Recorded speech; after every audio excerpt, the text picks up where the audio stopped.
자, 출애굽기 25장 10절부터 22절까지 보겠습니다. 제가 읽겠습니다. 10절부터 22절까지.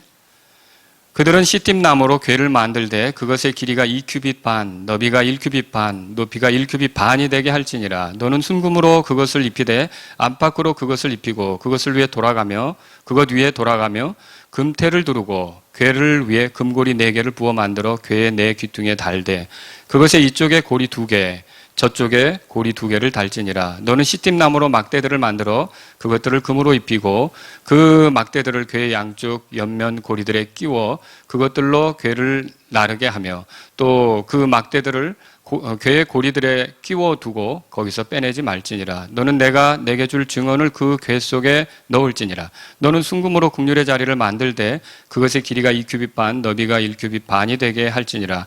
너는 국률의 자리 양 끝에 금으로 그룹 2개를 만들되 두들겨서 그것들을 만들고 한 그룹은 이쪽 끝에 다른 그룹은 저쪽 끝에 만들지니라.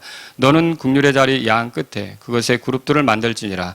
그룹들은 자기 날개들을 높이 펴서 그 날개들을 국률의 자리를 덮을 것이요 그것들의 얼굴은 서로 마주보며 그룹들의 얼굴은 국률의 자리를 향할지니라. 다 같이 2절 읽겠습니다. 너는 국률의 자리를 궤 위에 두고 내가 내게 줄 증언을 궤 속에 넣을지니라. 거기서 내가 너와 만나고 국률의 자리 위에 곧 증언궤 위에 있는 2 그룹 사이에서 너와 대화하되 내가 이스라엘 자손을 위해 내게 명령으로 줄 모든 것에 관해 대화하리라. 아멘. 자, 여러분 여기 성경에 보시면은 증언궤 22절 보세요. 거기서 내가 너와 만나고 국률의 자리 위 곧 증언궤 위에 있는 2 그룹 사이에서 너와 대화하되 그렇게 돼 있죠. 증언궤 이게 오늘 말씀의 제목이 되겠습니다. 이게 지금 그림이 있는 게 증언궤의 모습을 이렇게 만들어 놓은 것이다. 그렇게 보시면 되겠어요. 모형입니다. 뭐 노력은 했겠지만 100% 정확한지는 모르겠어요. 그런데 성경학자들이 최선을 다해서 이런 모양일 거다라고 만들어낸 거예요. 보시면서 말씀을 듣겠습니다. 자, 여기에 보면요. 10절에 보세요. 그들은 시틴 나무로 뭐라고 돼 있죠? 궤를 만들되 그 다음에 12절 보세요. 궤를 위에 그 다음에 14절에 그 막대들을 뭐라고 돼 있죠? 궤 양쪽 옆면에 고리들에 끼워 그리고 그것들로 궤를 나르게 하며 그랬어요. 16절에 보세요. 너는 내가 내게 줄 증언을 그 뭐라고 돼 있죠? 궤 속에 넣을지니라. 이 궤라는 말이 반복이 되고 있어요. 여기서 나오는 궤는 이 증언궤를 말하는 거예요. 아시겠죠? 이 궤가 성막에서 굉장히 중요합니다. 그럼 왜 중요하냐? 성막의 도구들이 다 중요해요.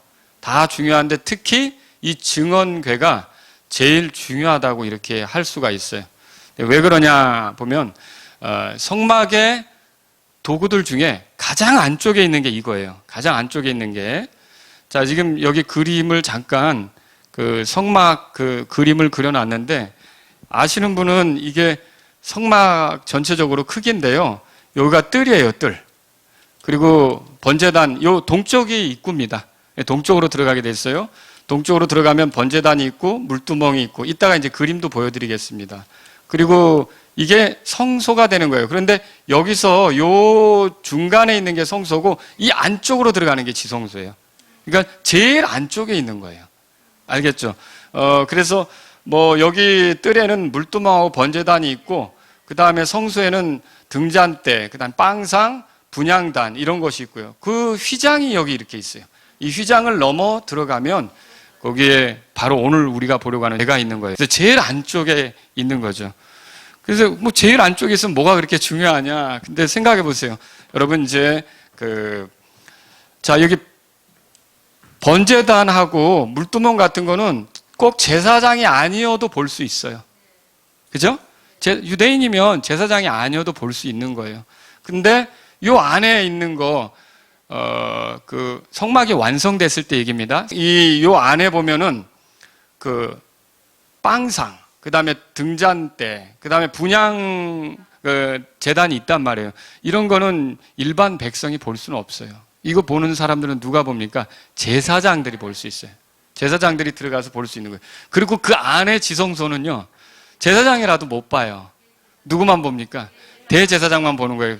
그게 하나님하고 이렇게 만나는 의미로서 그 앞에 서는 것이기 때문에 다른 것과 다르게 매우 중요하다 이렇게 볼 수 있는 거예요. 그리고 여러분이 그 성경을 읽어보면은 증언의 장막이라는 말을 성경에서 찾을 수가 있어요. 그게 뭐냐면 사실 이 성막이라고 하는 거는 이 증언의 궤를 보관하기 위해서 만들어졌다. 그렇게 봐도 되는 거라는 거죠. 아시겠죠? 자, 그 다음에 또 왜 이렇게 중요하냐? 그러면 이게 다른 도구들도 물론 그리스도를 보여주고 그렇죠. 근데 이제 이 궤도 그리스도를 보여주는데 이 자체가 하나님의 임재를 상징해요. 그러니까 하나님을 상징하기도 하고 하나님의 임재를 상징하는데 예를 들어 이 궤를 뭐라고 부르냐면 아까 같이 뭐 분향 제단 또는 뭐 빵상, 등잔대, 번제단 이렇게 이제 이름이 붙잖아요. 근데 이 궤는 뭐라고 부르냐면 주의 궤. 들어보셨어요? 여호수아기 4장 11절에 주의 궤. 이게 주의 임재를 상징하기 때문에 이렇게 부르는 거예요. 그 다음에 하나님의 궤. 사무엘기상 4장 1절에 이렇게 써 있어요. 블레셋과 전쟁할 때 이 이스라엘이 진중에 하나님의 궤를 가져오잖아요. 근데 하나님의 궤를 가져올 때 블레셋 사람들은 하나님이 왔다고 생각했어요. 하나님이 그들 중에 함께 한다고 생각할 정도였어요. 그러니까 이 궤 자체가 하나님을 의미하는 거였어요. 말하자면. 그러니까 하나님의 임재를 상징하는 거였다는 거죠. 그 다음에 여호수아기 3장 3절에는 주의 언약의 궤 이렇게 돼 있어요. 하나님하고 이스라엘 백성이 특별한 언약 관계에 있다는 것을 명확히 보여주는 도구가 되는 거죠. 그리고 또 오늘처럼 증언궤, 여기 증언궤라고 이렇게 나오죠. 이 증언궤는 왜 그러냐? 이 증언궤는요, 이 속에 하나님께서 이제 자신의 증언을 넣어두게 하시기 때문에 그래요. 자, 여기 보시면 지금 이게 이제 증언궤입니다. 증언궤. 그런데 이 안에 뭘 넣냐면 만나를 담은 항아리. 아시죠? 그 다음에 아론의 쌍난 지팡이. 그 다음에 요건 뭐예요? 십계명이라고 알려진 돌판 있잖아요. 이거를 여기다 넣어놓는 거예요. 그리고 사실 요거를 덮는데 요거는 이게 증언궤라고 한다면 이거는 뭐냐면은 그 긍휼의 자리라고 들어보셨죠? 이게 한 세트예요.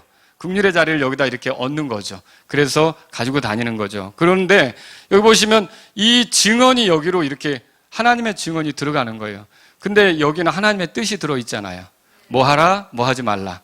근데 이스라엘 백성이 이걸 어긴다 그러면 이 증언궤에서 증언은 뭘 말할까요? 그들이 죄를 졌다고, 그들이 심판받아야 된다고 증언하는 것이 되겠죠. 아시겠죠? 그래서 이거를 증언궤다 이렇게 말하고 있습니다. 그래서 하나님하고 굉장히 관계가 있는 도구다 그렇게 보시면 되는 거죠. 자, 성경에서 궤라는 단어를 사용하는 경우가 세 가지 경우예요. 요건 이제 성경을 찾아보겠습니다. 첫 번째로 창세기 6장 되겠습니다. 창세기 6장. 창세기 6장 한번 보시겠습니다.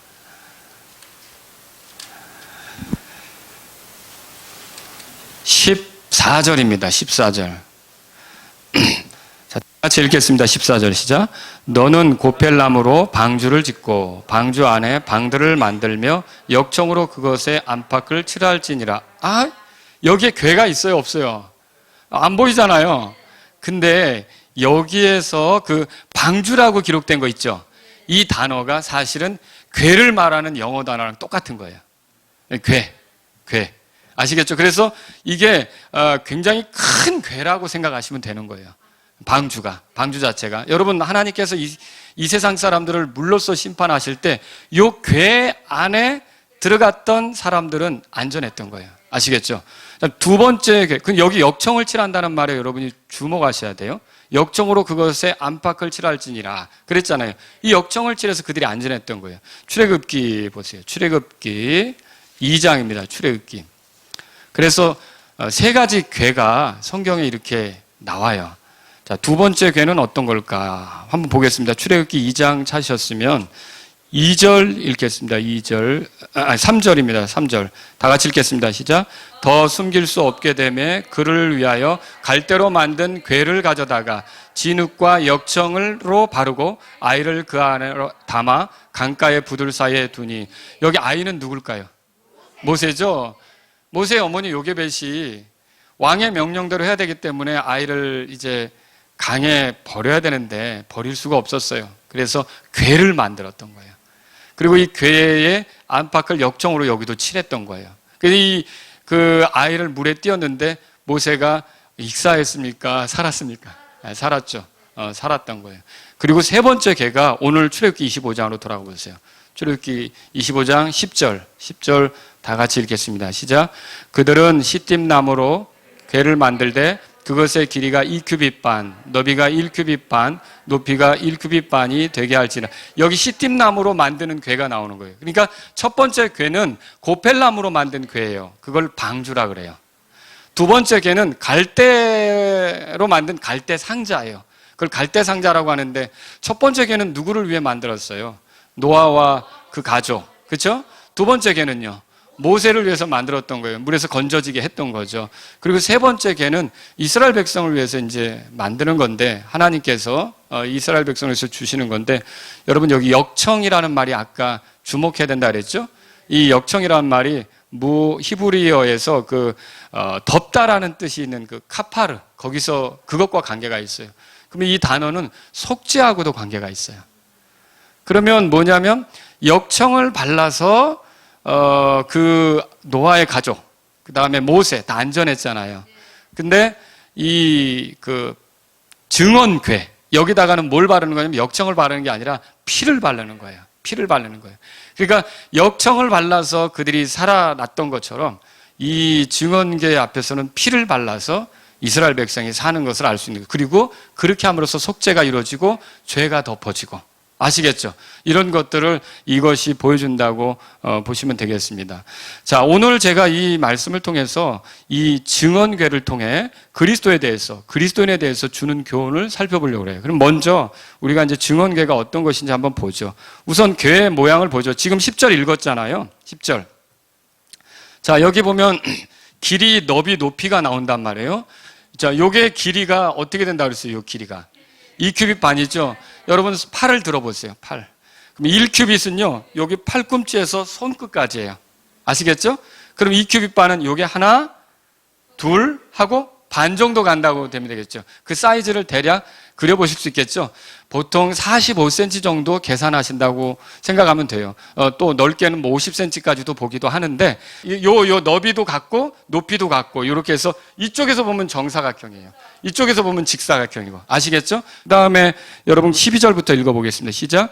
궤를 위해 금고리 4개를 부어 만들어 궤의 4기퉁에 달되 그것의 이쪽에 고리 2개, 저쪽에 고리 2개를 달지니라. 또 너는 시띠임나무로 막대들을 만들어 그것들을 금으로 입히고 또 그 막대들을 궤의 양쪽 면에 고리들에 끼워 그것들로 궤를 나르게 하며 그랬어요. 자, 그래서 여기 이제 고리를 이렇게 만드는 거예요. 4개, 이쪽에 2개, 저쪽에 2개. 그리고 막대들을 끼운다 그랬죠. 이 막대들은 다 금으로 이렇게 입힌 거예요. 그래서 이거를 언제 쓰는 거냐면 항상 끼워두는데 이거를 나를 때, 제사장들이 나를 때 이거를 쓴다는 거예요. 그러면 이거를 만든다는 것은 자, 이게 아까 이 증언궤가 하나님의 임재를 상징한다 그랬잖아요. 하나님을 상징하는 거라고 그랬잖아요. 그러면 이거를 운반하기 좋게 한다는 뜻이거든요. 그럼 이걸 운반하게 한다는 말은 이스라엘 백성이 가는 곳마다 이게 어떻게 하는 거예요? 같이 간다는 거죠. 그죠? 하나님께서는 이렇게 만들어서 이스라엘 백성이 가는 곳마다 같이 그렇게 함께 하겠다고 하는 뜻으로 이렇게 만들게 하셨다는 거죠. 아시겠죠? 하나님께서 그런 뜻을 가지고 이제 설계하신 것을 우리가 볼 수 있는 거죠. 자, 그 다음에 11절 읽겠습니다. 시작. 너는 순금으로 그것을 입히되 안팎으로 그것을 입히고 그것 위에 돌아가며 금태를 두르고. 자, 여기서 두 가지 생각해 보려고 그래요. 첫째는 뭐냐면 원래 이 안에 그 재료는 시띠임 나무예요. 근데 겉에는 뭘 덮었어요? 금으로 덮었죠. 자, 이게 이제 그리스도를 보여준다는 게 바로 이런 부분에서 그래요. 두 가지로 이게 사용이 되는데 속에는 나무고 겉에는 금이에요. 그러면 우리 주 예수 그리스도께서 온전한 사람이시면서 온전한 하나님이 되시는 거죠. 그죠? 그래서 이 시띠임 나무 같은 경우는 인간으로서 완전한 인간이신 예수님을 보여준다면 이 순금은 하나님이신 예수님을 보여주는 거죠. 그래서 그리스도라고 이렇게 이중적인, 그러니까 인성과 신성을 다 갖추고 있는 그리스도를 보여주는 것이다. 그렇게 말할 수 있는 거예요. 그 다음에 여기 이제 테두리를 금태로 두른다 그랬잖아요. 이렇게 테두리를 요게 바로 그 위에 거예요. 요게.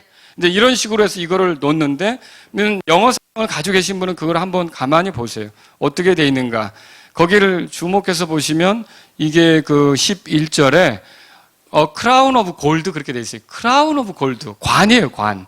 그러니까 여러분이 우리가 크라운 하면 왕관을 생각하잖아요.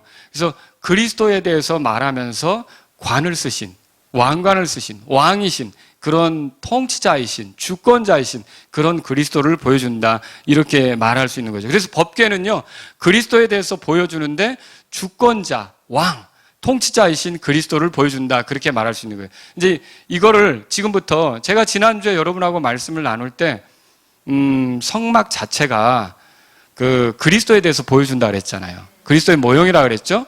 그리고 성도들도 보여주는 거잖아요. 교회도 보여주고. 그죠? 그래서 요 측면에서 오늘 이 그 증언계에 대해서 접근을 했으면 하는 거예요. 그러면 보세요. 자, 이제 우리가 두 번째로 생각해 볼 게 뭐냐면 그리스도를 보여주는 성막이라는 점에서 한번 생각해 보자는 거죠. 성막에는 세 가지 영역이 있어요. 세 가지는 뭐뭐 있습니까, 여러분? 자, 여기 보이는, 그림에 보이는 것은 뜰이에요. 그죠? 뜰. 이게 뜰입니다. 이 안에 들어가면 뭐가 있어요? 두 가지가 있다 그랬죠? 하나는 성소. 그 더 안에 들어가면 지성소. 이게 지성소라 그러면 쉽게 말하면 지극히 거룩한 곳이라고 생각하시면 돼요. 굉장히 존귀한, 그러니까 하나님의 임재가 있는 곳이라고 생각하시면 되죠. 성막은 이렇게 세 개로 구분이 되는 거예요. 근데 이 세 개 자체가 다 뭘 보여주냐면, 자, 여기서 특별히 중요한 게 있어요. 지성소에는 어떤 도구가 있는 거예요? 어떤 도구가? 오늘 우리가 살펴보려고 하는 증언궤가 있는 거잖아요. 그죠? 그 다음에 여기 성소에는 어떤 도구가 있어요? 등잔대하고 빵상하고 분향제단이 있다고 그랬잖아요. 자, 그리고 여기는 번제단하고 물두멍이 있잖아요. 근데 이 번제단, 그 다음에 분향제단, 그 다음에 여기 안에 있는 증언궤, 이런 것들이 그리스도의 사역을 완전히 잘 보여주고 있어요. 여러분, 그리스도라고 하면 그리스도는 세 가지 사역을 하시죠. 기억나세요? 첫째, 대언자. 둘째, 대제사장. 셋째, 왕. 그러니까 제사장으로서의 사역도 있는 거죠. 그러니까 뭐냐면은 대언자, 제사장, 왕, 이렇게 세 가지 사역을 하는 거예요. 근데 예수님께서 처음 오셨을 때는 대언자로서 사역을 하셨어요. 그분이 오셔서 하나님의 뜻이 뭔지를 계시하시잖아요. 그 하나님의 구원 방법을 계시하시잖아요. 하나님의 사랑이 얼마나 대단한지를 계시하시잖아요. 만약에 예수님을 믿는다면 어떻게 죄들을 용서받는지 계시하시잖아요. 그러니까 하나님의 뜻을 알려주는 대언자로서 오신 거죠. 자, 그런데 지금은 예수님께서 뭐 하고 계실까요? 지금은 하늘에서 제사장으로서 우리를 위해 중보하고 계세요.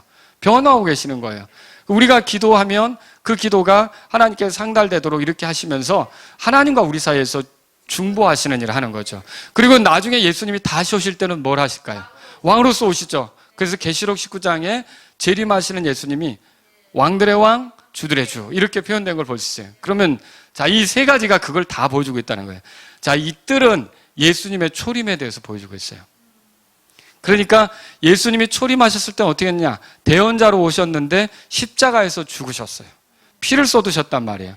이 번제단이 그런 역할을 하는 거예요. 이 번제단이 마치 갈보리 같아서 여기서 희생양 있잖아요. 이런 짐승들이 죽고 피를 쏟고 이런 곳이었어요. 그래서 그런 이 뜰이 예수님이 이제 초림하셨을 때 우리를 위해 죽고 희생당하시고 피를 쏟으시면서 우리 죄값을 지불하시는 그림을 보여주고 있다는 거죠. 그래서 이게 대언자로서 오신 초림 때 예수님을 이 뜰이 보여준다면 성소는 뭘 보여주고 있냐면 현재 하늘에서 우리를 위해 중보하시는, 여러분 계시록 우리가 읽어보면 알지만 성도들의 기도가 향처럼 올라간다는 거 들어보셨죠? 그렇게 이 분향제단이 이 안에 있는데 그리스도는 바로 하나님과 우리 사이에서 중보하시면서 우리의 호소, 우리의 부르짖음이 하나님 앞에 올라갈 수 있도록 그렇게 중간에서 역할을 해주시는 분이 되신다는 거죠.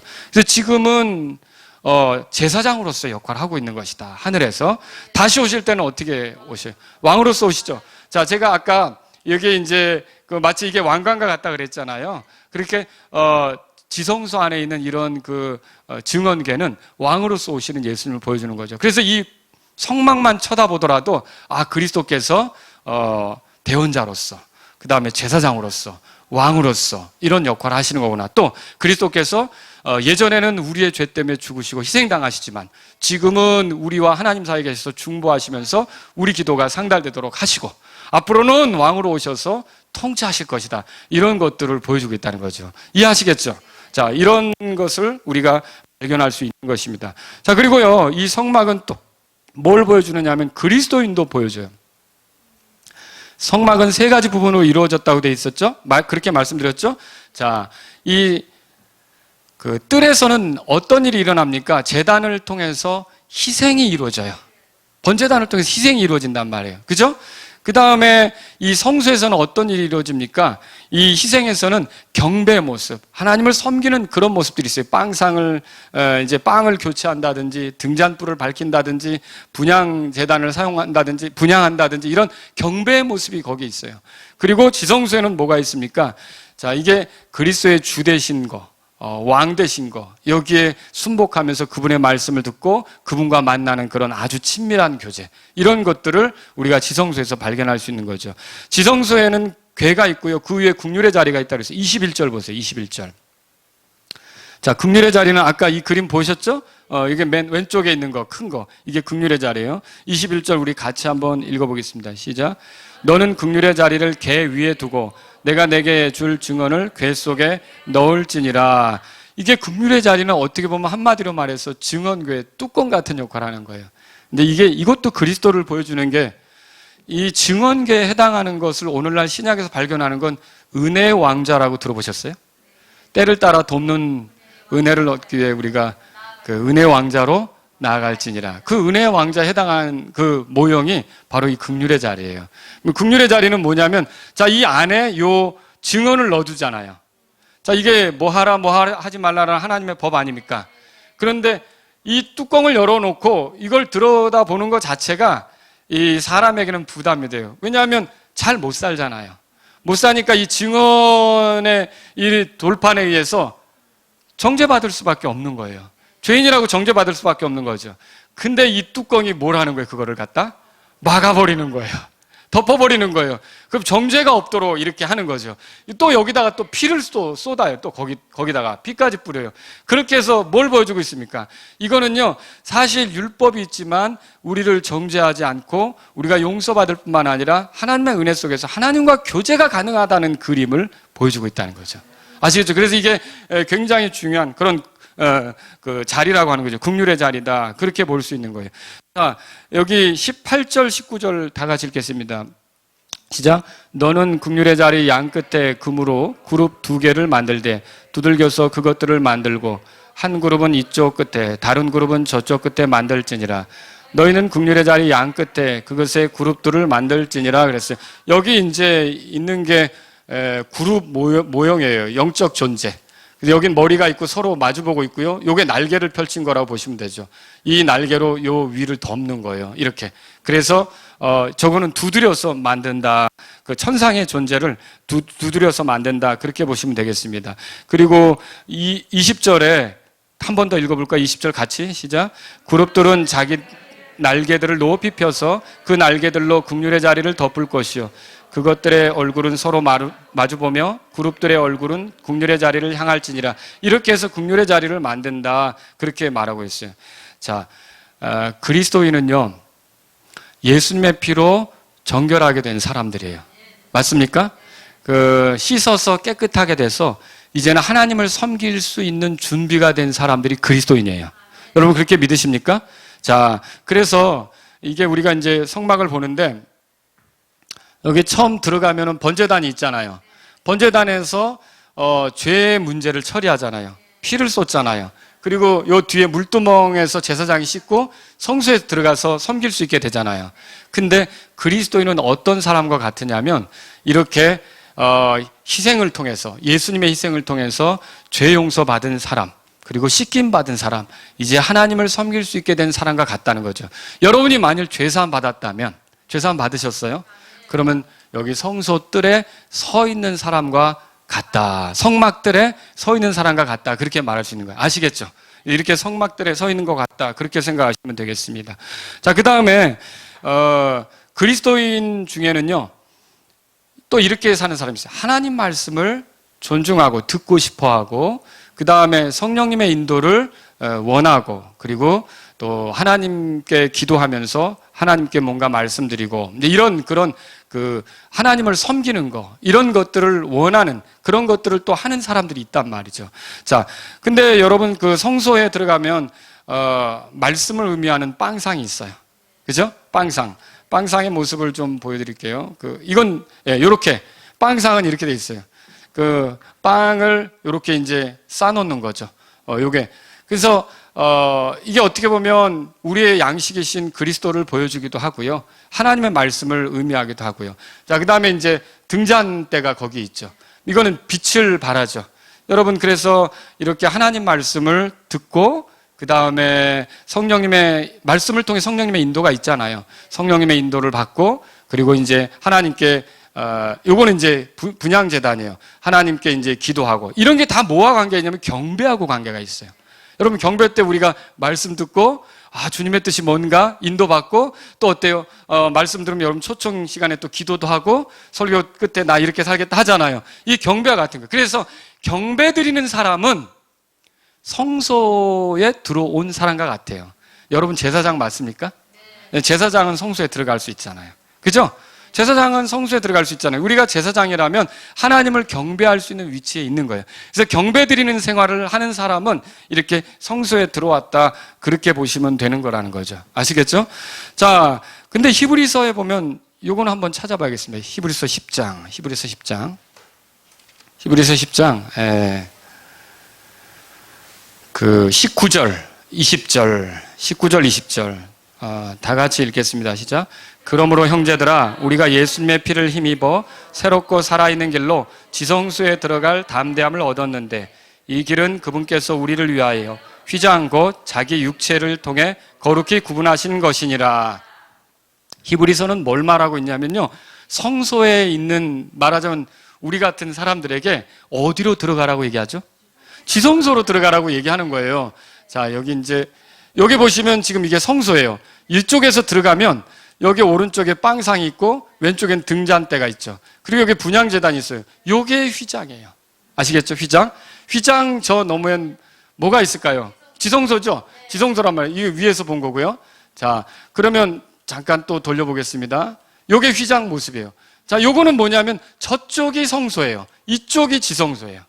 아시겠죠? 그러면 여기 들어와서 지금 지성소에서 피를 뿌리면서 대제사장의 역할을 하는 그런 모습이 여기 있는 거죠. 아시겠죠? 이쪽이 지성소.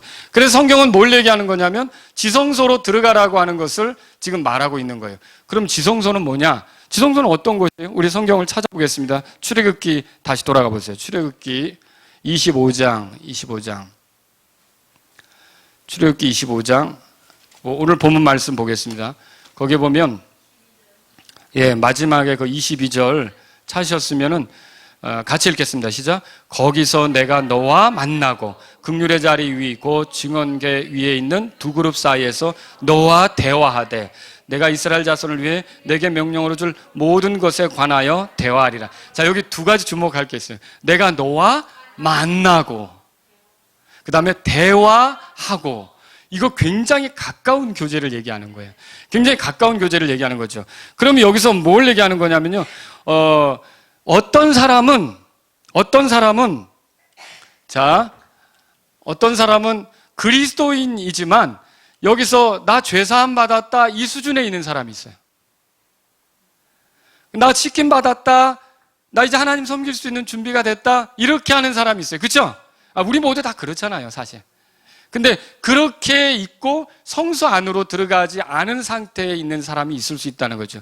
무슨 말이냐면 하나님을 경배하는 삶을 살아야 되잖아요. 구원은 받았는데 경배의 가치를 모르고 교회 성도들과 함께 모여서 경배하는 게 얼마나 중요한지 모르고 이렇게 사는 사람이 있을 수 있다는 거죠. 그런 사람은 어디 있는 사람이에요? 여전히 어디에 서 있는 거예요? 뜰에 서 있는 거죠. 그러니까 그리스도인 중에도 이렇게 뜰에 서 있기만 한 사람이 있고요. 이게 뜰이 중요합니다. 왜 그러냐면 이 뜰 안에 안 들어오면 하나님 섬기는 게 불가능한 거예요. 그러니까 사실 여기 밖에는 하나님의 임재 밖이 돼버리는 거예요. 이 안에 들어오는 게 하나님의 임재 안으로 이제 들어가기 시작하는 거고. 자, 그리스도인 중에 이 경배의 가치를 모르고 경배를 소홀히 하는 사람은 뜰에 서 있는 것 같은 거예요. 근데 경배의 가치를 알아요. 하나님 말씀 들어야 된다. 성령님의 인도가 필요하다. 그리고 내가 말씀을 듣고 또 주님께 도움을 구해야 되고 이렇게 이제 기도로 나아가야 된다. 이렇게 생각하는 사람은 어디까지 들어온 거예요? 그러니까 뜰에 서 있는 거예요. 뜰에 서 있는 거예요. 근데 여러분 경배 드립니까? 오늘도 경배하러 왔죠? 주일날 경배합니까? 예. 그런데요, 이게 있어요. 개인적으로, 자, 지성소에는 3명 들어가요? 4명 들어가요? 몇 명까지 들어가요? 지성소는 혼자만 들어가는 거예요. 지성소는 여러 명 들어가는 게 아니에요. 거기 여러 명 들어갔다 그게 4.5m, 4.5m 이 정도 되는데 그 좁은 데서 그 안에 그 증언계 놓고서 왔다 갔다 하다 다 엉덩이 부딪히고 저기 되겠죠. 굉장히 좁은 공간이에요. 그런데 여기에는 혼자만 들어가는 거예요. 둘, 셋 들어가는 게 아니란 말이죠. 그럼 이건 뭘 얘기하는 겁니까? 하나님하고 개인적으로 혼자 하나님과 대화하기 시작하고 하나님을 만나는 사람은 어디에 있는 거예요? 근데 지성소까지 들어온 건데 오늘날 그리스도인들 중에 어떤 사람은 어떻게 사느냐면 지성소 경험이 없어요. 교회 경배까지는 드려요. 그리고 설교도 들어요. 그리고 설교 듣다가 좋으면 같이 기도도 하고요. 그리고 성령님의 인도를 받고 싶기도 하고요. 그런데 지성소에 들어가는 경험이 없어요. 지성소에 들어가지 않아요. 이건 뭘 얘기하는 거예요? 생활 속에서 하나님을 찾지 않는 거예요. 개인적으로 하나님에게 나아가지 않는 거예요. 1대1로 하나님을 만나지 않는 거예요. 하나님하고 대화하면서 남들에게 방해받지 않는 은밀한 시간, 주님과만 교제하는 시간이 없는 거예요. 여러분 가운데 내 일주일을 보내는 동안 나하고 하나님하고 1대1로 만나는 시간이 없다. 그럼 여러분은 어디 서 있는 거예요? 오늘 여기 왔으니까 성소에만 서 있는 거예요. 성소에만. 아시겠죠? 근데 성경은 히브리서를 통해 뭘 말하고 있어요? 예수 그리스도의 피를 힘입어 어디로 들어갈 담대함을 얻었다 그랬어요? 지성소에 들어갈 담대함을 얻었다 그랬잖아요. 그러니까 왜 신앙에 열매가 없느냐? 왜 교회를 오래 다니는데 열매가 없느냐? 왜 이게 기독교인으로 생활하는데 열매가 없느냐? 가만히 보면요, 하나님하고 만나는 생활이 없는 거예요. 그러니까 하나님하고 깊이 교제하는, 대화하는 그런 생활이 없다는 거죠. 그래서 성경은 우리에게 뭘 얘기하는 거예요? 지성소로 들어가라, 이렇게 말하는 거예요. 여러분 휘장이 찢어진 거 아시죠? 옛날에 지성소는요, 대제사장만 들어갔잖아요. 근데 지금은 우리도 들어갈 수 있다는 거예요. 그럼 뭐냐면 꼭 제사장이 우리를 대신해서 대제사장이 그 하나님 만나는 게 아니라 나 개인도 1대1로 하나님을 만날 수 있다는 거죠. 여러분 이거 믿으십니까?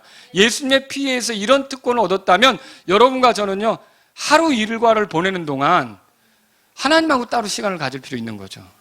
그 사람이 지성소로 들어가는 사람이에요. 그 사람이 지성소에 선 사람이라고 하는 거죠. 여러분 또 사람의 몸은 좀 특이하기도 해요. 이게 성소하고 닮은 데가 있어요. 그게 뭐냐면 이 겉으로 드러난 몸이 있죠.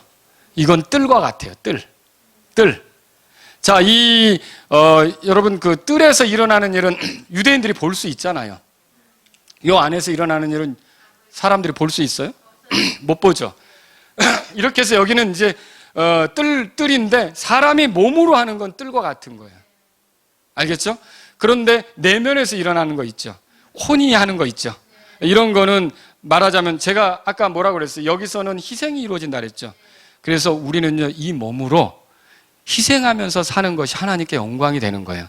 그래서 로마서 10장에 보면 너희 몸으로 살아있는 희생물로 하나님께 드리라고 돼 있잖아요. 그러니까 이 몸으로는 늘 하나님께 희생물로 산다고 생각해서 이렇게 사는 것이 바로 하나님의 임재를 경험하는 삶이 되는 거라는 거죠. 아시겠죠? 그 다음에 이 안에 성소에서는 뭐가 일어나요? 내 안에서 일어나는 일들이죠. 그리고 우리가 남들은 몰라요. 그러나 내 속에서는 하나님 말씀을 이해하기 시작해요. 그게 지적인 일이죠. 그리고 그 말씀을 주신 분을 기뻐하고 그 말씀을 기뻐하는 그 감정적인 일이 있어요. 그리고 또 내가 의지적으로 그 말씀대로 살기로 순종하기 시작하는 그런 것도 있단 말이죠. 이게 혼안에서 일어나는 거예요. 그래서 혼안에서 일어나는 건 경배예요. 말하자면. 그래서 여러분, 우리가 얼마 전에 누가복음 공부했지만 그 마리아가 그 엘리사벳을 만날 때 그 엘리사벳의 이야기를 듣고서는 뭐라 그래요? 마리아가 그 엘리사벳의 이야기를 듣고는 내 혼이 주를 크게 높이고, 따라해보세요. 내 혼이 주를 크게 높이고, 그렇게 말하잖아요.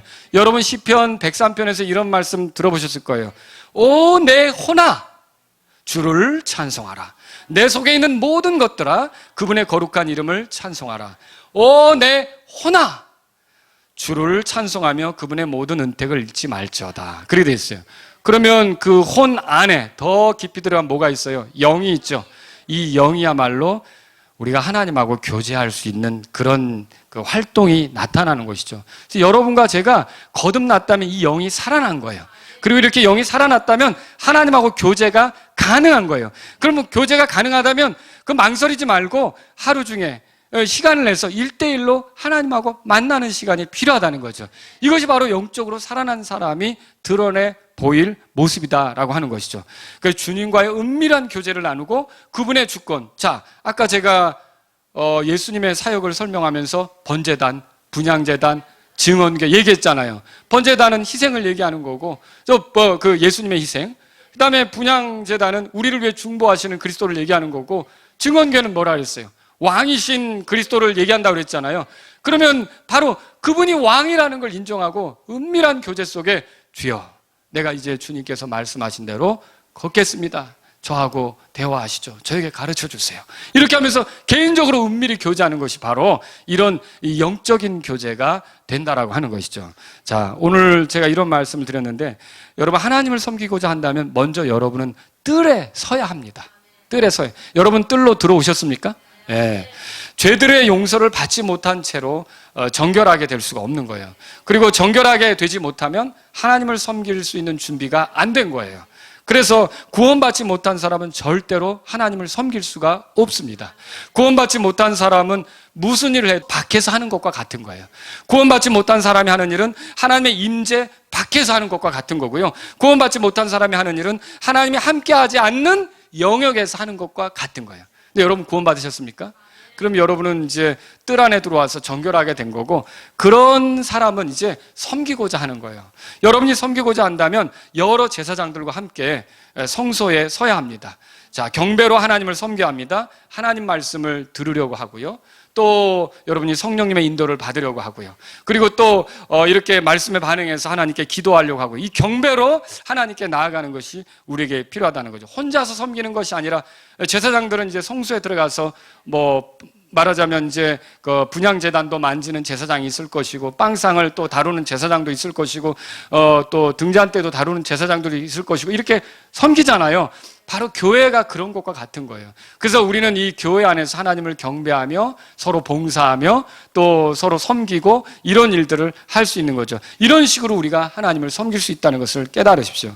근데 애석하게도 어떤 그리스도인은 정결하게 된 게 맞지만 교회 생활의 그 의미를 모르는 거예요.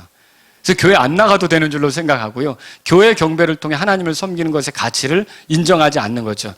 오늘 말씀을 들어보면 그런 사람은 어디에 서 있는 거예요? 뜰에 서 있는 거죠. 구원받았다면 뜰에 서 있는 거죠. 그렇죠? 근데 주님은 어디까지로 들어가길 원하세요? 지성소까지 들어가길 원하시죠. 우리는 섬기는 자리 성소로 들어가야 되고요. 거기서 멈출 게 아니라 섬기는 자들은 더욱 지성소로까지도 들어가야 된다는 거죠. 지성소는 2명이나 3명의 제사장이 들어갈 수 없어요. 오직 혼자서만 들어가는 거예요. 거기서 하나님이 그 들어온 사람을 만나주는 거예요. 그것처럼요, 이 긍휼의 자리, 은혜의 자리, 이런 것에 나왔을 때 그분이 돕는 분이 되신다고 했는데, 여러분과 제가 1대1로 하나님과 만나는 시간을 갖는 사람은 어디로 들어간 거예요? 어디로 들어간 거예요? 그걸 주님이 원하실까요? 네, 당연하죠. 근데 이 지성소 경험이 없어요. 그러면 성소에만 머뭇거리는 그런 상태에 있다는 거죠. 오늘 제가 왜 이 말씀을 드릴까요? 여러분, 예수님의 피로 우리가 정결하게 되었다면 우리가 섬기는 자로서 경배하면서 성소 경험도 하고요. 그리고 지성소로까지도 들어가서 하나님을 깊이 1대1로 교제하는 저와 여러분들이 될 수 있기를 주의 이름으로 바랍니다. 어떤 사람은 애석하게도 성소에 있지만 지성소로 나아가지 않습니다.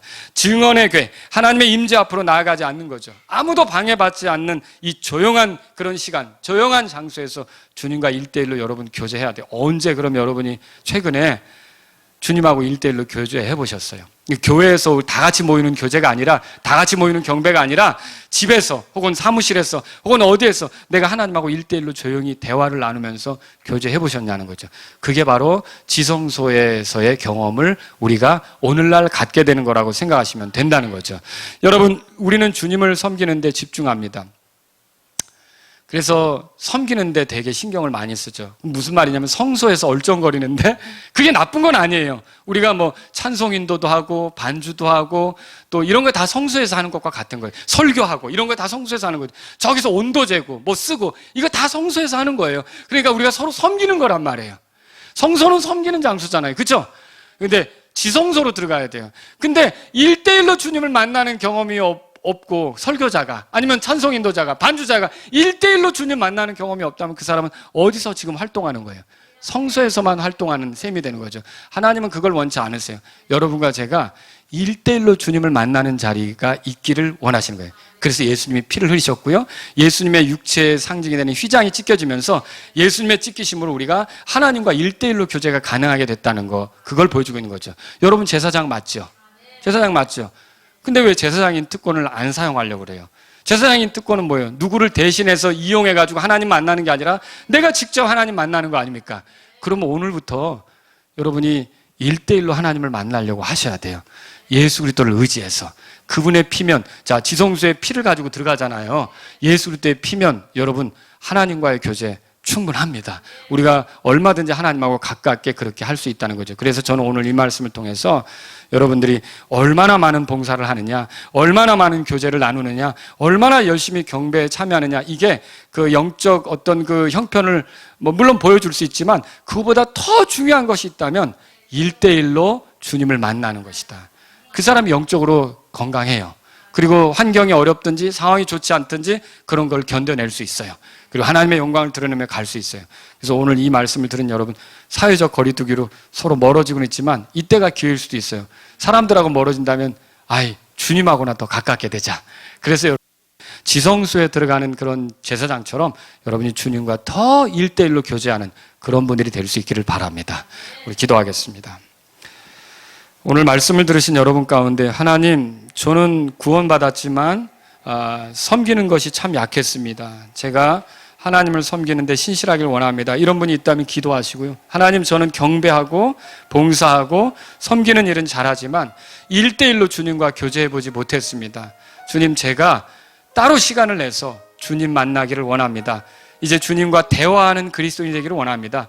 저를 제사장 되게 하셨사오니 제가 더 친밀하게 주님과 가깝게 살기를 원합니다. 주님, 제가 주님과 더 친밀해지기를 원하오니 인도해 주세요. 이런 뜻이 있다면 오늘 말씀을 들으면서 여러분이 이제 생각나는 대로 주님께 기도하시는 시간을 가지시면 좋겠습니다.